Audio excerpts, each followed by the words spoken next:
ओम शांति। आज बाबांकर 5 जून 2026 प्रातः मुरली। बाबा कहउछंती मीठे बच्चे बाबांक साथी रे सेते बेले जाई परिबो जेते बेले एही पुराणा दुनिया प्रति अविनाशी वैराग्यर भावना आसीबो। बाबांक साथी रे सेते बेले जाई परिबो जेते बेले एही पुराणा दुनिया प्रति अविनाशी वैराग्यर भावना आसीब। प्रश्न, भगवान समर्थ होइथिले मध्य तांको द्वारा रचित होइथिबा यज्ञ रे विघ्न काहेकि पड़ुछि? भगवान समर्थ होइथिले मध्य तांको द्वारा रचित होइथिबा यज्ञ रे विघ्न काहेकि पड़ुछि? उत्तर, काहेकि ना रावण भगवान को ठारू मध्य अधिक चतुर अटे। जेहेतु तार राज्य छड़ेई निया जाउछि तेणु से निश्चित भाव रे विघ्न पकाइब। ड्रामा अनुसार आरंभरू आज पर्यंत एही यज्ञ रे बारंबार विघ्न पड़ी आसीछि, एबे आगकु मध्य पड़िब। आमे पतित दुनियारू पवित्र दुनिया को स्थानांतरित हेउछे, तेणु निश्चित पतित मनुष्य माने विघ्न पकाइबे। गीत ओ दूर के मुसाफिर। ओम शांति। मीठा मीठा रुहानी संतान माने गीत शुणिले जेपरी वेद शास्त्र आदि भक्ति मार्गर रास्ता देखाई थांती, सेहीपरि एही गीत मध्य किछिटा रास्ता देखाउछि। सेमाने तो किछि बुझी पारु नाहांती। शास्त्र पुराणर कथा बा कहानी आदि शुणिबा ताहा जेपरी कर्णरस अटे। एबे पिला माने जानिछंती दूर देशर पथिक काहाकू कुहा जाउछि। आत्मा जानिछि मु भी दूर देशर यात्री अटे, मोर घर शांति धाम अटे। लोक माने एही सब कथा को जानि नथिबारु जेपरी किछि भी जानि नाहांती। बाबा को न जानिबा कारणरू सृष्टि चक्र को मध्य केही जानि नाहांती। ए कथा आत्मा बुझी पारुछि जे शिव बाबा कहउछंती मु अल्प समय पई जीवात्मा हेउछि, तुमे माने स्थायी जीवात्मा अट। मु केवल संगम युगरे ही अस्थायी जीवात्मा होइछि, ताहा भी तुम मानक भली देहधारी हेउ नाही। मु एही शरीर मध्य प्रवेश करुछि निजर परिचय देबा पई, नचेत तुमको परिचय किपरि मिलिब? बाबा बुझाइछंती आत्मिक पिता जणे ही अटंती, जहांकु शिव बाबा अथवा भगवान कहउछंती। ए कथा अन्य केही भी जानि नाहांती। एथिरे पवित्रतार मध्य बंधन रहिछि। बड़रू बड़ बंधन हेउछि निजको आत्मा मने करिबा। जेउ दूर देशर पथिक पतित पावन को भक्ति मार्ग रे स्मरण करुछंती, सेही रुहानी बाबा बुझाउछंती जे मु समस्तंकु साथी रे घर को नेई जिबी, काहा को भी छाड़ी देई जिबी नाही। फेरिबाकू तो समस्तंकु ही पड़िब। प्रलय मध्य हेबार नाही। भारत खंड तो सदा काल पई अक्षुण्ण रहिब। भारत खंडर केबे विनाश हुए नाही। सत्य युगर आदि समय रे केवल भारत खंड ही रही थाए। कल्पर संगम युगरे जेतेबेले बाबा आसीथांती सेतेबेले आदि सनातन देवी देवता धर्मर स्थापना होई थाए। बाकी सबु धर्मर विनाश हेबार अछि। तुमे माने मध्य आदि सनातन देवी देवता धर्मर स्थापना कार्य रे सहयोग करूछ। तेबे गीत रे सुनिल कहउछंती बाबा आमको भी साथी रे नेई चल। बाबा कहउछंती एमिति केही साथी रे जाई परिबे नाही जे पर्यंत पुराणा दुनियारू वैराग्य न आसीछि। जदि नुआ घर तियारी हेउ थाए तेबे पुराणा घर ठारू मन छाड़ी जाई थाए। तुमे माने मध्य जानिछ एही पुराणा दुनिया समाप्त हेबाकू जाउछि। एबे नुआ दुनिया को जीवाकू हेबा। जे पर्यंत सत्व प्रधान न होइछ से पर्यंत सत्व प्रधान देवी देवता होई परिब नाही। सेथि पई बाबा बारंबार बुझाउछंती निजको आत्मा मने करी बाबा को स्मरण करी चल। सद्गति दाता दूर देशर पथिक एक बाबा ही आसीछंती। तांकु दुनिया जानी नाही। ସର୍ବବ୍ୟାପୀ ବୋଲି କହିଦେଉଛନ୍ତି। ଏବେ ତୁମେ ପିଲାମାନେ ପୁରୁଷାର୍ଥର କ୍ରମ ଅନୁସାରେ ଜାଣିଛ ଯେ ଆମେ ଶିବ ବାବାଙ୍କର ସନ୍ତାନ ଅଟୁ। ଯେଉଁମାନେ ଏଠାକୁ ଆସୁଛନ୍ତି ସେମାନେ ଜାଣୁଛନ୍ତି ଯେ ଆମେ ବାପ ଦାଦାଙ୍କ ପାଖକୁ ଯାଉଛୁ। ତେବେ ଏହା ତ ପରିବାର ହୋଇଗଲା ନା? ଏହା ହେଉଛି ଈଶ୍ୱରୀୟ ପରିବାର। ଯଦି କାହାର ବହୁତ ପିଲା ଥାନ୍ତି ତେବେ ତାଙ୍କୁ ବହୁ କୁଟୁମ୍ବୀ କୁହାଯାଏ। ଶିବ ବାବାଙ୍କର ସନ୍ତାନ ଯାହାକି ଏତେ ଗୁଡ଼ିଏ ବିକେ ଭାଇ ଭଉଣୀ ଅଛନ୍ତି, ଏହାକୁ ମଧ୍ୟ ବଡ଼ କୁଟୁମ୍ବ କୁହାଯିବ। ବ୍ରହ୍ମା କୁମାର କୁମାରୀମାନେ ସମସ୍ତେ ଜାଣିଛନ୍ତି ଆମେ ବେହଦ୍ର ପିତାଙ୍କ ଠାରୁ ସମ୍ପତ୍ତି ନେଉଛୁ। ଶାସ୍ତ୍ରରେ ଦେଖାଇଛନ୍ତି ପାଣ୍ଡବ ଏବଂ କୌରବମାନେ ପଶା ଖେଳ ଖେଳିଥିଲେ, ରାଜତ୍ୱକୁ ବାଜି ଲଗାଇ ଦେଇଥିଲେ। ଏବେ ତ ନା କୌରବମାନଙ୍କର ରାଜତ୍ୱ ଅଛି ନା ପାଣ୍ଡବମାନଙ୍କର ଅଛି। ମୁକୁଟ ଆଦି କିଛି ବି ନାହିଁ। ଦେଖାଇଛନ୍ତି ସେମାନଙ୍କୁ ରାଜଧାନୀରୁ ବିତାଡ଼ିତ କରାଗଲା। ସେମାନେ ଅସ୍ତ୍ରଶସ୍ତ୍ର ଆଦି ଲୁଚାଇ କରି ରଖିଥିଲେ। ଏସବୁ ହେଲା ମନ ଗଢ଼ା କଥା। ଏବେ ତ ନା ପାଣ୍ଡବଙ୍କର ରାଜ୍ୟ ଅଛି ନା କୌରବଙ୍କର ରାଜ୍ୟ ଅଛି, ନା ସେମାନଙ୍କର ପରସ୍ପର ମଧ୍ୟରେ ଲଢ଼େଇ ଝଗଡ଼ା କେବେ ହୋଇଛି। ଲଢ଼େଇ ରାଜାମାନଙ୍କ ମଧ୍ୟରେ ଲାଗିଥାଏ। ଏମାନେ ତ ଭାଇ ଭାଇ ଅଟନ୍ତି। ଲଢ଼େଇ କୌରବ ଏବଂ ଯବନଙ୍କର ମଧ୍ୟରେ ହୋଇଥିଲା। ବାକି ଭାଇ ଭାଇ ପରସ୍ପରକୁ କିପରି ହତ୍ୟା କରିବେ? ଦେଖାଇ ଦିଆଯାଇଛି ପାଣ୍ଡବ କୌରବ ଲଢ଼େଇ କରିଥିଲେ।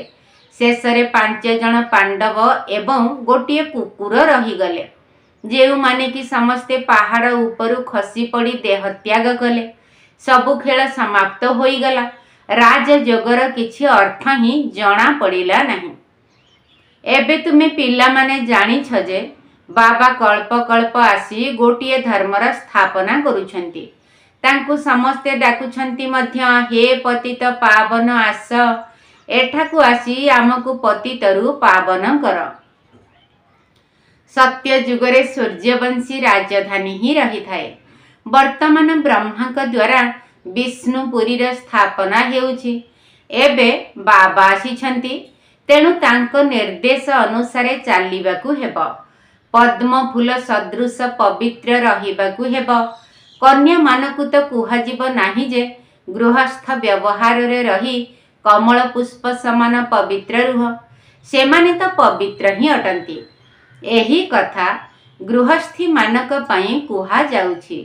କୁମାର ଏବଂ କୁମାରୀମାନଙ୍କୁ ତ ବିବାହ କରିବାର ଆବଶ୍ୟକତା ହିଁ ନାହିଁ, ନଚେତ ସେମାନେ ମଧ୍ୟ ଗୃହସ୍ଥୀ ହୋଇଯିବେ।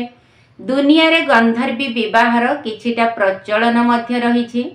ଯଦି କନ୍ୟା ଉପରେ ବହୁତ ଅତ୍ୟାଚାର ହେଉଥାଏ ତେବେ ସେଭଳି ପରିସ୍ଥିତିରେ ଗନ୍ଧର୍ବୀ ବିବାହ କରାଇବାକୁ ପଡ଼ିଥାଏ। ବାସ୍ତବରେ ଅତ୍ୟାଚାର ମଧ୍ୟ ସହନ କରିବା ଉଚିତ, କିନ୍ତୁ ଅଧର କୁମାରୀ ହେବା ଉଚିତ ନୁହେଁ। ବାଳ ବ୍ରହ୍ମଚାରୀ ମାନଙ୍କର ବହୁତ ମହିମା ହୋଇଥାଏ।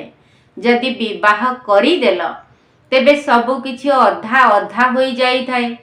କୁମାରମାନଙ୍କୁ କୁହାଯାଏ ତୁମକୁ ତ ପବିତ୍ର ରହିବାକୁ ହେବ। ଗୃହସ୍ଥୀମାନଙ୍କୁ କୁହାଯାଏ ଗୃହସ୍ଥ ବ୍ୟବହାରରେ ରହି କମଳ ପୁଷ୍ପ ସମାନ ରୁହ। ସେମାନଙ୍କୁ ହିଁ କଷ୍ଟ କରିବାକୁ ପଡ଼ିଥାଏ। ବିବାହ ନ କରିବା ଦ୍ୱାରା କୌଣସି ବନ୍ଧନ ଆସିନଥାଏ। କନ୍ୟାମାନଙ୍କୁ ତ ଈଶ୍ୱରୀୟ ପାଠ ପଢ଼ିବାର ଅଛି ଏବଂ ଜ୍ଞାନରେ ବହୁତ ମଜବୁତ ହୋଇ ରହିବାର ଅଛି। ଛୋଟ ଛୋଟ କୁମାରୀମାନେ ଯିଏକି ନାବାଳିକା ଅଟନ୍ତି, ସେମାନଙ୍କୁ ଆମେ ଏଠାରେ ରଖିପାରିବୁ ନାହିଁ। ସେମାନେ ନିଜ ଘରେ ରହି ଏହି ପାଠ ପଢ଼ିପାରିବେ। ତାଙ୍କର ମାତା ପିତା ଯଦି ଯଜ୍ଞକୁ ଆସନ୍ତି ତେବେ ନାବାଳିକାକୁ ମଧ୍ୟ ଏଠାରେ ରଖାଯାଇପାରିବ। ଏହା ତ ସର୍ବଶ୍ରେଷ୍ଠ ବିଦ୍ୟାଳୟ, ସର୍ବଶ୍ରେଷ୍ଠ ପରିବାର ଏବଂ ସର୍ବଶ୍ରେଷ୍ଠ ସତ୍ସଙ୍ଗ ଅଟେ।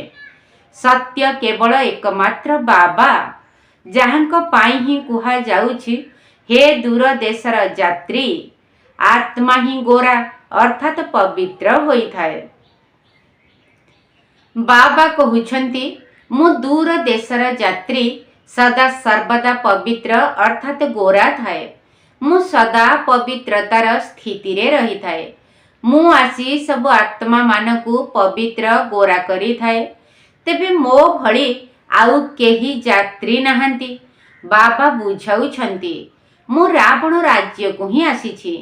ଏହି ଶରୀର ମଧ୍ୟ ଅନ୍ୟର ଅଟେ। ତୁମର ଆତ୍ମା କହିବ ଏହା ମୋର ଶରୀର ଅଟେ। ବାବା କହିବେ ଏହା ମୋର ଶରୀର ନୁହେଁ, ଏହା ବ୍ରହ୍ମାଙ୍କର ଶରୀର ଅଟେ। ଏହି ପତିତ ଶରୀର ମୋର ନୁହେଁ।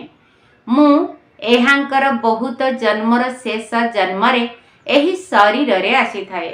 ଯିଏ ପ୍ରଥମ ନମ୍ବରର ପବିତ୍ର ଥିଲା, ସିଏ ହିଁ ଶେଷ ନମ୍ବରରେ ଅର୍ଥାତ୍ ଶେଷରେ ବିକାରୀ ହୋଇଥାଏ। ପ୍ରଥମ ନମ୍ବର 16 କଳା ସମ୍ପୂର୍ଣ୍ଣ ସିଏ ହିଁ ଥିଲା। ବର୍ତ୍ତମାନ ଆଉ କୌଣସି କଳା ନାହିଁ, ସମସ୍ତେ ତ ପତିତ ହିଁ ଅଟନ୍ତି। ତେବେ ବାବା ଦୂର ଦେଶର ଯାତ୍ରୀ ହେଲେ ନା? ତୁମେ ଆତ୍ମାମାନେ ମଧ୍ୟ ଯାତ୍ରୀ ଅଟ। ଏଠାକୁ ଆସି ଅଭିନୟ କରୁଛ। ଏହି ସୃଷ୍ଟି ଚକ୍ରକୁ କେହି ଜାଣି ନାହାନ୍ତି। ତେବେ ଯିଏ ଯେତେ ବି ଶାସ୍ତ୍ର ଆଦି ପଢ଼ିଥାନ୍ତୁ, କିନ୍ତୁ ଏହି ଜ୍ଞାନ କେହି ଦେଇପାରିବେ ନାହିଁ। ବାବା ବୁଝାଉଛନ୍ତି, ମୁଁ ଏହି ଶରୀରରେ ପ୍ରବେଶ କରି ସେହି ଆତ୍ମାମାନଙ୍କୁ ଜ୍ଞାନ ଦେଉଛି। ସେଠାରେ ତ ମନୁଷ୍ୟ ମନୁଷ୍ୟକୁ ଶାସ୍ତ୍ରର ଜ୍ଞାନ ଦେଉଛନ୍ତି। ସେମାନେ ହେଲେ ଭକ୍ତ। ସଦ୍ଗତି ଦାତା ତ ଜଣେ ହିଁ ଅଟନ୍ତି। ସିଏ ହିଁ ଜ୍ଞାନର ସାଗର ଅଟନ୍ତି। ତାଙ୍କୁ ନ ଜାଣିବା କାରଣରୁ ଦେହ ଅଭିମାନ ଆସିଯାଉଛି। ସେମାନେ କେବେ ଏଭଳି ବୁଝାଇ ନଥାନ୍ତି ଯେ ନିଜକୁ ଆତ୍ମା ମନେ କର। ଏଠାରେ ଆତ୍ମା ହିଁ ପାଠ ପଢ଼ୁଛି, ଏକଥା କେହି ବି ବୁଝାଇ ନଥାନ୍ତି, କାରଣ ଦେହ ଅଭିମାନ ରହିଛି। ଏବେ ଦୂର ଦେଶର ଯାତ୍ରୀ ତ କେବଳ ଶିବ ବାବାଙ୍କୁ ହିଁ କୁହାଯିବ। ତୁମେ ଜାଣିଛ, ଆମେମାନେ 84 ଜନ୍ମର ଚକ୍ର ଲଗାଇ ସାରିଛେ। ବାବା କହୁଛନ୍ତି, 5000 ବର୍ଷ ପୂର୍ବରୁ ମଧ୍ୟ ବୁଝାଇଥିଲି ଯେ ହେ ସନ୍ତାନମାନେ, ତୁମେମାନେ ନିଜର ଜନ୍ମକୁ ଜାଣିନାହଁ। ମୁଁ ଜାଣିଛି। ଗୀତାରେ ଅଟାରେ ଲୁଣ ସଦୃଶ ଅତି ଅଳ୍ପ ମାତ୍ରାରେ କିଛିଟା ଜ୍ଞାନ ରହିଛି। ଏହା ସେହି ଗୀତାର ପର୍ବ, ସେହି ମହାଭାରତ ଯୁଦ୍ଧ ଏବଂ ସେହି ମନ୍ମନା ଭବ ମଧ୍ୟାଞ୍ଜି ଭବର ଜ୍ଞାନ ମଧ୍ୟ ଅଟେ। କେବଳ ମୋତେ ହିଁ ସ୍ମରଣ କର। ଲଢ଼େଇ ମଧ୍ୟ ନିଶ୍ଚିତ ଲାଗିଥିଲା। ପାଣ୍ଡବମାନଙ୍କର ବିଜୟ ହୋଇଥିଲା। ବିଷ୍ଣୁଙ୍କର ବିଜୟ ମାଳାର ମଧ୍ୟ ଗାୟନ ରହିଛି। ଶାସ୍ତ୍ରରେ ତ ଦେଖାଇଛନ୍ତି ଯେ ପାଣ୍ଡବମାନେ ପାହାଡ଼ରୁ ଖସି ଶରୀର ତ୍ୟାଗ କରିଦେଲେ। ତେବେ ମାଳା ପୁଣି କିପରି ହେଲା? ଏବେ ତୁମେମାନେ ଜାଣୁଛ ଯେ ଆମ୍ଭେମାନେ ବିଷ୍ଣୁର ମାଳା ହେବା ପାଇଁ ହିଁ ଏଠାକୁ ଆସିଛୁ। ସମସ୍ତଙ୍କ ଉପରେ ହେଲେ ପତିତ ପାବନ ବାବା, ତେଣୁ ତାଙ୍କର ସ୍ମୃତି ଚିହ୍ନ ରହିବା ଉଚିତ। ଭକ୍ତି ମାର୍ଗରେ ସ୍ମାରକୀ ଗୁଡ଼ିକର ମଧ୍ୟ ଗାୟନ ରହିଛି। କେହି ତ 8 ରତ୍ନର ମାଳା, କେହି 108 ରତ୍ନର ମାଳା, ଆଉ କେହି 16108ର ମାଳା ମଧ୍ୟ ତିଆରି କରିଛନ୍ତି। ଗାୟନ ମଧ୍ୟ କରୁଛନ୍ତି, ଚଢ଼ତି କଲା ତେରେ ଭାନେ ସର୍ବକା ଭଲା। ଅର୍ଥାତ୍ ଭାରତର ଯେତେବେଳେ ଉତ୍ଥାନ ହୁଏ, ସେତେବେଳେ ସମସ୍ତଙ୍କର କଲ୍ୟାଣ ହୁଏ। ଏବେ ତୁମେ ଜାଣିଛ, ଆମର ଏବେ ଉତ୍ଥାନର ସମୟ। ଆମେ ଆମର ସୁଖଧାମକୁ ଚାଲିଯିବା। ପୁଣି ଆମେ ସେଠାରୁ ତଳକୁ କିପରି ଖସୁଛୁ, 84 ଜନ୍ମ କିପରି ନେଉଛୁ, ଏହି ସମସ୍ତ ଜ୍ଞାନ ତୁମ ବୁଦ୍ଧିରେ ଅଛି। ଏହି ଜ୍ଞାନକୁ ଭୁଲିଯିବା ଉଚିତ ନୁହେଁ। ଆମର ସମସ୍ତ ଦୁଃଖ ଦୂର କରି, ଅଭିଶାପକୁ ସମାପ୍ତ କରି ସମ୍ପତ୍ତି ଦେବା ପାଇଁ ବାବା ଆସିଛନ୍ତି। ରାବଣର ଅଭିଶାପରୁ ସମସ୍ତଙ୍କୁ ଦୁଃଖ ମିଳୁଛି। ତେଣୁ ଏବେ ବାବାଙ୍କୁ ଏବଂ ତାଙ୍କର ସମ୍ପତ୍ତିକୁ ସ୍ମରଣ କରିବାକୁ ହେବ। ତୁମେ ଜାଣିଛ, ଆମେ ସୂର୍ଯ୍ୟବଂଶୀମାନେ ହିଁ ଭାରତରେ ରାଜତ୍ୱ କରିଥିଲେ। ଭାରତକୁ ହିଁ ଶିବ ବାବା ଆସିଥାନ୍ତି। ଭାରତ ହିଁ ସ୍ୱର୍ଗ ଥିଲା। ଏହି କଥାକୁ ବାରମ୍ବାର ବୁଦ୍ଧିରେ ସ୍ମରଣ କରିବାକୁ ହେବ। ଯେଉଁମାନେ 84 ଜନ୍ମର ଚକ୍ର ଲଗାଇ ନଥିବେ, ସେମାନେ ନା ନିଜେ ଧାରଣ କରିବେ, ନା କାହାକୁ ଧାରଣା କରାଇ ପାରିବେ। ତେଣୁ ସେମାନଙ୍କ ପାଇଁ ବୁଝିବାକୁ ହେବ ଯେ ଏମାନେ 84 ଜନ୍ମ ନେଇନାହାନ୍ତି। ଇଏ ଡେରିରେ ଜନ୍ମ ନେଉଛନ୍ତି। ସ୍ୱର୍ଗ ଦୁନିଆରେ ଆସୁନାହାନ୍ତି। ସ୍ୱର୍ଗରେ ଆରମ୍ଭରୁ ଜନ୍ମ ନେବା ଭଲ କଥା ନା? ନୂଆ ଘରେ ପ୍ରଥମେ ନିଜେ ରହିଥାନ୍ତି, तापरे भड़ारे लगाई थांती। तेबे ताहा तो सेकेंड हैंड अर्थात पुरुणा होई गला ना। सत्य युग हैला नुआ दुनिया, त्रेता को सेकेंड हैंड कुहा जीव। तेणु एबे बुद्धि रे आसुची आमे स्वर्ग नुआ दुनिया को जीवा, पुरुषार्थ करिबा को हेबो। प्रजा मध्य तैयारी होई चलिबे। तत्सहित तुमको मध्य जणा पड़िबो जे मालारे केउ माने सबु गुंथा होई परिबे। जदि काहाकू सीधा सड़ख कुहा जीव जे तुमे मालारे आसीबो नाही, तेबे हार्ट फेल होई जिबे अर्थात मनोबल भांगी जीव। तेणु कुहा जाए पुरुषार्थ कर, जांच कर जे मोर बुद्धि जोग इतस्तत हेउ नाही तो। एहा मध्य जांच कर जे तुमर शिव बाबांक सहित स्नेह किपरि बढ़ी बढ़ी चलीछि। कहउछंती मध्य आमे बाप दादांक पाखकू जाउछु। शिव बाबांक ठारू दादा अर्थात ब्रह्मांक द्वारा संपत्ति नेबा पई जाउछु। एपरि बाबांक पाखकू तो अनेक थर जीवा कथा, किंतु गृहस्थ व्यवहार को मध्य संभाळिबाकू हेबो। जदिओ बहुत धनवान मध्य अछंती, किंतु सेतिकी फुर्सत नाही, संपूर्ण निश्चय मध्य नाही। नचेत मासे दुई मासरे आसी बाबांक ठारू सतेज होई जाई परिबे। सेमानकु बारंबार आकर्षण मध्य हेबो। जदि छुंची उपरे कलंकी लागी थिबो, तेबे चुंबक एते टाणी न थाए। जेउ मानकर जोग ठीक थिबो, सेमानकु तुरंत आकर्षण हेबो। सेमाने बाबांक पाखकू चाली आसीबे। जेते जेते कलंकी छाड़ी छाड़ी चलिबो, सेते सेते आकर्षण हेबो। चुंबक सहित मिसिबाकू इच्छा हेबो। गीत अछि ना, चाहे मारो चाहे कुछ भी करो, हम दर से कभी नहीं निकलेंगे। मु तुम दुआरु केबे हेले जीबी नाही, किंतु एही भली अवस्था तो शेष समय रे हेबो। कलंकी छाड़ी जाइथिले सेही भली अवस्था हेबो। बाबा कहउछंती निजर घर गृहस्थ भितरे रहुथिले मध्य हे आत्मा मने मन मना भव अर्थात निजको आत्मा निश्चय करी मते मने पकाओ। एमिति नुहे जे सेठारु पलाई आसी एठारे बसी जिबार अछि। सागर निकटकू बादल को सतेज हेबा पई आसीबार अछि, पुणी सेवा करिबा पई जिबार अछि। जेतेबेले तुमर बंधन टूटी जीव, तेबे जाई सेवा करिबा पई जाई परिब। माता पिता मानकू निजर पिला मानकर जत्न नेबाकू हेबो। बाबांक याद रे रहिबाकू हेबो, पवित्र मध्य हेबाकू पड़िबो। बाबा बुझाई छंती एही ज्ञान यज्ञ रे अनेक प्रकारर विघ्न पड़ुछि। कहउछंती ईश्वर तो समर्थ शक्तिशाली अटंती, पुणी एही विघ्न काहींकी आसुछि। मनुष्य मानकू जणा ही नाही रावण भगवान को ठारू मध्य चतुर अटे। तार राजत्व छिन्न करा जाउछि। तेणु अनेक प्रकारर विघ्न पड़िबारे लागिछि। ड्रामार योजना अनुसारे पुणी भी विघ्न पड़िबा। यज्ञ आरंभ समय आज पर्यंत पतित मानकर विघ्न पड़ी आसुछि।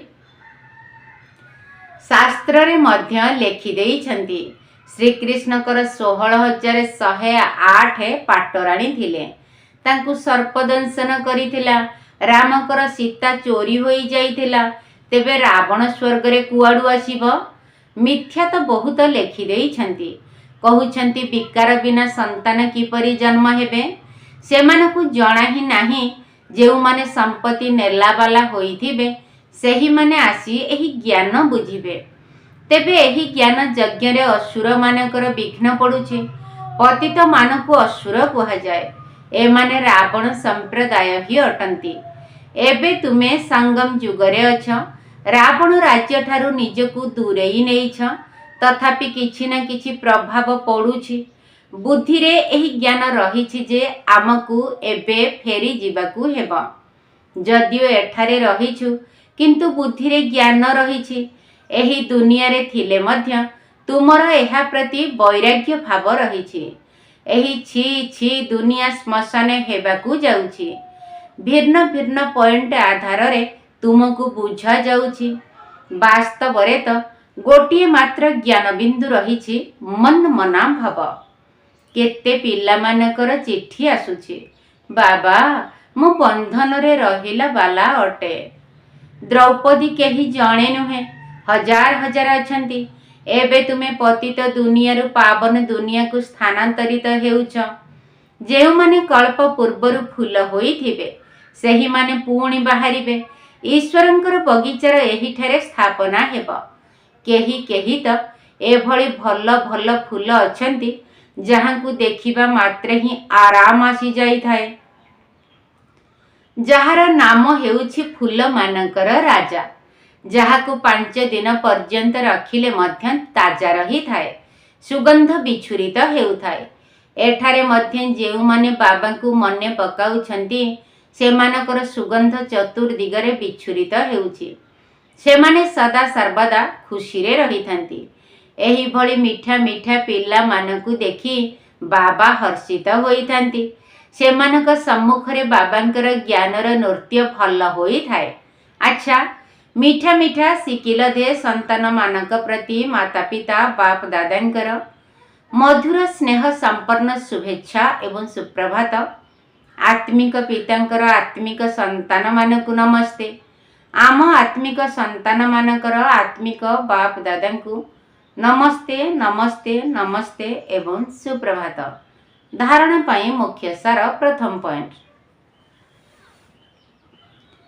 ज्ञान एवं योगरे मजबूत हेबार अछि। जदि कौनसी बंधन नाही तेबे जानी सुनी कौनसी बंधन रे बांधी हेबार नाही। बाल ब्रह्मचारी होई रहिबाकु हेबा। ज्ञान एवं योगरे मजबूत हेबार अछि। जदि कौनसी बंधन नाही तेबे जानी सुनी कौनसी बंधन रे बांधी हेबार नाही। बाल ब्रह्मचारी होई रहिबाकु हेबा। द्वितीय पॉइंट, एबे आमर उन्नतिर समय। बाबा आमर समस्त दुख दूर करी अभिशाप को समाप्त करी संपत्ति देबा पई आसीछंती। बाबा एवं तांकर संपत्ति को मने पकाई अपार खुशी रे रहिबाकु हेबा। निजर जांच करिबा उचित जे मोर बुद्धि जोग अन्य कुआडे घुरु नाही तो। एबे आमर उन्नतिर समय। बाबा आमर समस्त दुख दूर करी अभिशाप को समाप्त करी संपत्ति देबा पई आसीछंती। बाबा एवं तांकर संपत्ति को मने पकाई अपार खुशी रे रहिबाकु हेबा। निजर जांच करिबा उचित जे मोर बुद्धि जोग अन्य कुआडे घुरु नाही तो। वरदान, समाहित करिबा एवं सम्मुखीन करिबार शक्ति द्वारा सेवारे सफलता प्राप्त करुथिबा आत्मिक सेवाधारी भव।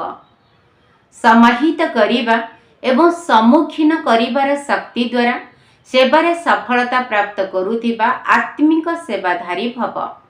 आत्मिक सेवाधारी मानकु सेवा व्यतीत अन्य किछि देखा जाए नाही। सेमाने मन वचन कर्म द्वारा सेवा करिबारु गोटिए सेकेंड मध्य विश्राम नियंती नाही। सेथिपाई सेमाने श्रेष्ठ पद प्राप्त करि थांती। सेमाने सेवारे सफलता प्राप्त करिबा पई सर्वदा एही कथा मने रखि थांती जे सबु किछि को निज भितरे समाहित करि नेबाकु हेबा एवं माया को सम्मुखीन करिबाकु हेबा। एहा ही मोर लक्ष्य अटे।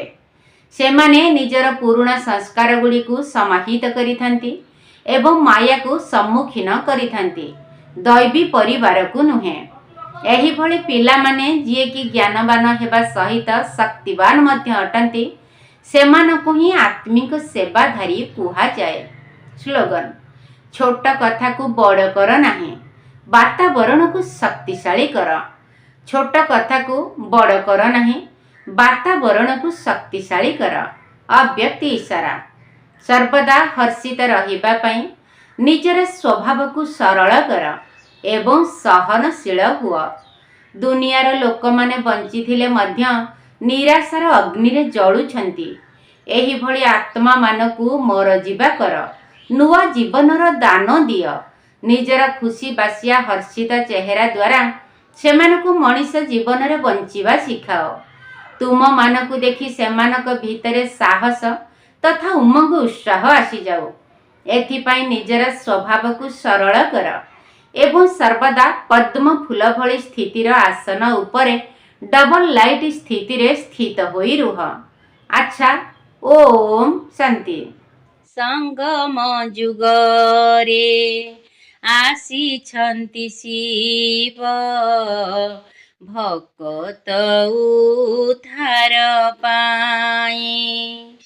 ରାବଣ କବଳୁ ମୁକ୍ତ କରିଣ, ରାବଣ କବଳୁ ମୁକ୍ତ କରିଣ, ଜୀବନ ମୁକ୍ତି ଦେବେ ସେହି। ସଙ୍ଗମ ଯୁଗରେ ଆସିଛନ୍ତି ଶିବ, ଭକତ ଉଦ୍ଧାର ପାଇଁ। ତାଙ୍କରି ସନ୍ତାନ ଆମ୍ଭେ ଆତ୍ମାଗଣ, ଭକତି କରିଛେ ଯେତେ, ଯଥାର୍ଥରେ ତାଙ୍କୁ ଚିହ୍ନି ନ ପାରିଣ, କରିଅଛେ ଗ୍ଳାନି କେତେ। ତାଙ୍କରି ସନ୍ତାନ ଆମ୍ଭେ ଆତ୍ମାଗଣ, ଭକତି କରିଛେ ଯେତେ, ଯଥାର୍ଥରେ ତାଙ୍କୁ ଚିହ୍ନି ନ ପାରିଣ, କରିଅଛେ ଗ୍ଳାନି କେତେ। ସମୟ ଆସିଛି ଆସ୍ତିକ ହୋଇବା, ସମୟ ଆସିଛି ଆସ୍ତିକ ହୋଇବା, ସଚ୍ଚା ପ୍ରୀତି ଭାବ ବହି। ସଙ୍ଗମ ଯୁଗରେ ଆସିଛନ୍ତି ଶିବ, ଭକତ ଉଦ୍ଧାର ପାଇଁ। ଦୈବୀ ଧର୍ମର ସ୍ଥାପନା କରିବେ, ଆତ୍ମା କରି ଖାଣ୍ଟି ଶୂନ, ଅକାଳ ମୂରତ ହୋଇବା ମେରେ, କରି ଆତ୍ମିକ ସାଧନା। ଦୈବୀ ଧର୍ମର ସ୍ଥାପନା କରିବେ, ଆତ୍ମା କରି ଖାଣ୍ଟି ଶୂନ, ଅକାଳ ମୂରତ ହୋଇବା ମେରେ, କରି ଆତ୍ମିକ ସାଧନା। ଦୁଃଖ ଅପମାନ ଭୁଲି ଯିବା ସବୁ, ଦୁଃଖ ଅପମାନ ଭୁଲି ଯିବା ସବୁ, ସଫଳତା ଅଛି ଯହିଁ। ସଙ୍ଗମ ଯୁଗରେ ଆସିଛନ୍ତି ଶିବ, ଭକତ ଉଦ୍ଧାର ପାଇଁ। ହୋ ଭକତ ଉଦ୍ଧାର ପାଇଁ।